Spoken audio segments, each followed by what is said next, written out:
picture this scenario for a second.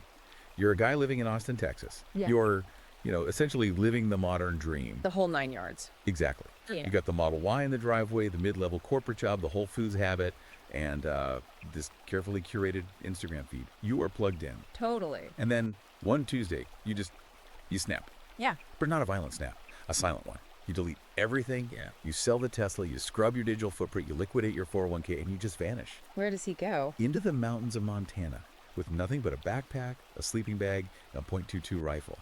You aren't running from the police. You're running from something much bigger. You're escaping a society you've decided is rigorously designed to dismantle you. That sounds like the opening scene of a survival thriller or a manifesto, doesn't it? It does. But according to the source material we have on the desk today, this isn't fiction. This is the opening salvo of a very real, very specific life strategy. Welcome back to the Deep Dive. Today we are buckling up for an ultra-long, incisive, and frankly fascinating discussion. We are tackling a controversial underground ebook titled Minimal Monk Mode: Silent Financial Running, TV, Mini Fridge, Mattress, and Clean Living in the Red Pill Refuge Camp by Conrad Riker. It's a mouthful. It is. Now, listen to me closely. Before we go any further, and I mean right now, you need to do two things. First, hit that like and subscribe button for the deep dive. Do it so you don't miss these breakdowns. Yep. Second, pause this if you have to, open up a new tab, and go to Amazon Kindle or Google Play Books and buy this book immediately. Seriously, you're going to want to follow along with this. It's dense. Very. Also, make sure you follow the author at Conrad Riker over at Substack. It is definitely a text that demands attention. Riker isn't writing a self-help book in the traditional sense. He calls it a field manual for men who feel they've been exiled by modern culture. A field manual. I like that. It's angry in places, but it's also meticulously structured. Right, and our mission today is to really get into the weeds of this. This is tailored for a very specific audience. Men's rights activists, the red-pilled community, but the arguments Riker makes about the history of our institutions, Yeah. they're complex.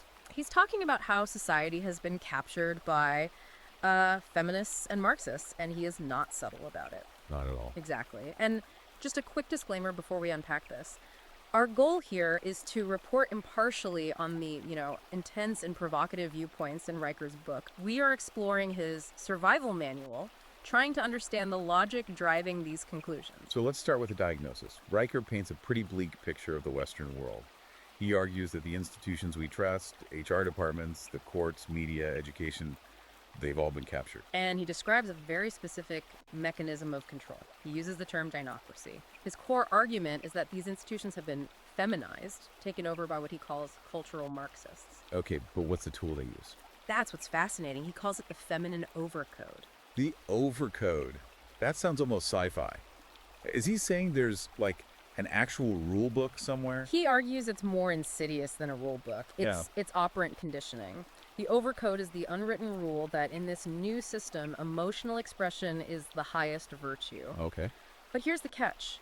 Competence, specifically male competence, just the ability to get things done without fuss, is seen as a threat unless it's accompanied by what he calls performative vulnerability. Wait, let me see if I have this right. So you can't just be good at your job. You have to be good at your job and be willing to publicly struggle or cry about it in a meeting to be accepted. Essentially, yes. If you're just competent and stoic, you are viewed as cold, potentially dangerous, or toxic. And he points to HR departments as the what? The priesthood of this new church. He claims they punish the stoic men guys who just want to do the work and go home while rewarding the weepers, the ones who play the emotional game. So the weeper gets the promotion because he fits the overcode, and the guy who actually delivered the project gets managed out because he didn't share his truth. That is the assertion. And he extends this overcode into the legal landscape, which is where the book gets incredibly heavy. He talks specifically about family courts. Right, the statistics. Riker cites a statistic claiming that 68% of men in family court face false abuse allegations. He argues the system just assumes guilt. He uses this term, guilty adjacent. I remember that part. It's a terrifying concept. It's the idea that even if you aren't proven guilty, just the accusation is enough to shred your life. He tells that story about the teacher in Vancouver, right? Yes, the soccer coach. It's pivotal to his argument. This teacher was accused of inappropriate behavior, zero proof. The criminal case was dropped. It literally didn't happen. But the school board. Refused to rehire him anyway. Because the accusation itself was the stain. Exactly. He wasn't guilty, but he was guilty adjacent. In the eyes of the overcode, the institution had to sacrifice the man, just in case. Riker uses this to illustrate what he calls the virtue penalty. Which is the idea that high character, honest men are actually at a disadvantage. Precisely. Because they refuse to manipulate the system, while sociopaths who can fake vulnerability thrive. And this leads to his solution. He says, you can't win this game. The only rational move is the silent exile. So men are withdrawing not because they're weak, but as a strategy. As a counterinsurgency. Which brings us to the core concept, monk mode. So monk mode. When I hear that, I usually think of, digital nomads trying to launch a drop shipping business, but Riker, he's talking about something much more primal. He defines it as counterinsurgency. It's a strategic retreat. The central metaphor he uses is the hedgehog versus the fox. I love a good animal analogy, but usually the fox is the hero, right? The fox is smart. In the West, yes. But Riker flips it. He says the fox is clever, it's fast, and it chases validation. But the hedgehog has one defense that always works. It curls into a spiky ball. It becomes impossible to consume. Exactly. Riker argues that modern men need to become hedgehogs. Minimalism, silence, no debt. If you need nothing, the system can't control you. This connects to his whole rant about domestication. He thinks comfort, the soft bed, the tasty food, Netflix, isn't just a luxury. He sees it as a leash. Yes, he believes comfort is the primary tool of control. He introduces this concept of the gratification gradient. Okay, what's that? The text argues that the system is built on dopamine addiction. If they can keep you chasing the next hit food, likes, porn, spending, they own you. The primary weapon a man has is the ability to defer gratification. So it's not just save money, it's starve the enemy of your attention. Correct. If you can delay the reward, you break the chain of control. You become, in his words, ungovernable. Speaking of breaking chains, let's get into the physical tactics. Yeah. This is where the book moves from philosophy to a literal manual. And some of this is, well, it's intense. Let's talk about the mattress doctrine. This is one of the most specific chapters. He insists on sleeping on the floor. Literally the floor. No yoga mat, no Japanese futon or something. Hard surfaces only, maybe a thin rug. He calls the modern bed the cushion cult. His argument is that soft beds breed soft men. And he gets into the physiology of it. He does. He claims a hard surface aligns the spine, which we've heard, but he says it keeps the nervous system in a state of alert readiness. So a soft bed puts you in a coma, essentially. That's his view. He calls it sleeping hard to think hard. He believes sinking into memory foam disconnects you from your environment, dulling your survival instincts. It's a rejection of the feminized bedroom. Okay. And then there's the kitchen, Yeah. or the lack of one. The mini fridge strategy. I thought this was just about saving rent, but it's more than that. Oh, it's not just about space. It's about silent financial running through food. The rule is strictly water, eggs, and steak, or simple proteins. He calls everything else food matrix junk. The food matrix. Yeah. So the processed food industry is part of the control mechanism. Absolutely. He argues it's designed to spike estrogen and lower testosterone while also draining your wallet. The mini fridge represents sovereignty. If you aren't filling a massive refrigerator with consumer junk, you are starving the beast. It all connects back to that idea of physical rebirth, lifting weights, cold showers, standard stuff in this space. But he links it directly to hormonal warfare. He mentions that testosterone drops when men seek social approval, but rises when they master their own environment. It's about becoming physically harder to kill and harder to manipulate. Okay, here's where it gets really interesting, and possibly the most controversial part of the book, the social tactics. Specifically, the no women rule. This is a major pillar of the text. Riker analyzes what he calls the approval debt cycle. Break that down. Is he saying men are in debt to women? He argues that seeking female validation is like taking out a loan with incredibly high interest. You perform emotional labor, you spend money, you compromise your stoicism to fit the overcode. And in return, you get validation that just disappears. And requires more payment tomorrow. You never pay off the principal. His strategy is interior exile. That sounds incredibly lonely. To the blue-pilled mind, yes. To Riker, it sounds like freedom. He suggests a one-way filter. You only engage with women when absolutely necessary for a mission or for business. Otherwise, you're a ghost. Is this supposed to be a permanent state? He frames it as a strategic phase for a man to rebuild himself, but he pairs this with the no-fap imperative. He views pornography as, quote, neurochemical warfare. Back to the dopamine argument. It is. The text claims porn shrinks the brain and steals willpower. He describes a porn poverty loop. The argument is that if a man is sedating himself with artificial gratification, he loses the drive to conquer the real world. It drains ambition, keeps him poor and pacified. Exactly. And to tie it all together, there's the silence protocol. This is about how you talk or don't talk. The anti-gossip code. Right.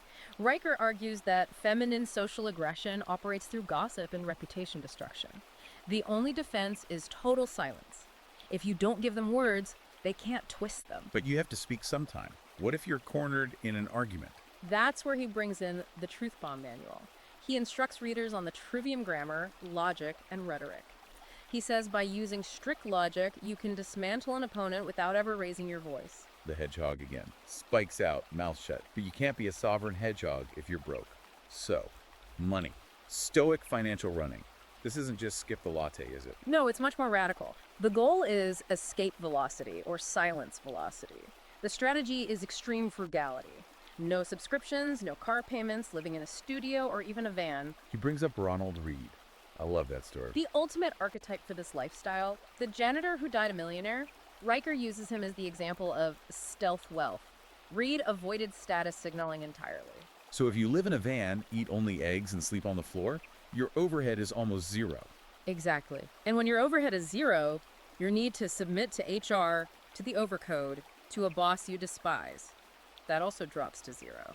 That is silence velocity. And part of this involves cutting out the dopamine economy, the media detox. Riker argues that Netflix, TikTok, and the news are psychological warfare designed to fragment male attention. If your attention is fragmented, you can't focus on your mission. So what do you replace it with? You're sitting in your studio, sleeping on the floor, eating steak. You can't just stare at the wall. You reclaim the Western canon.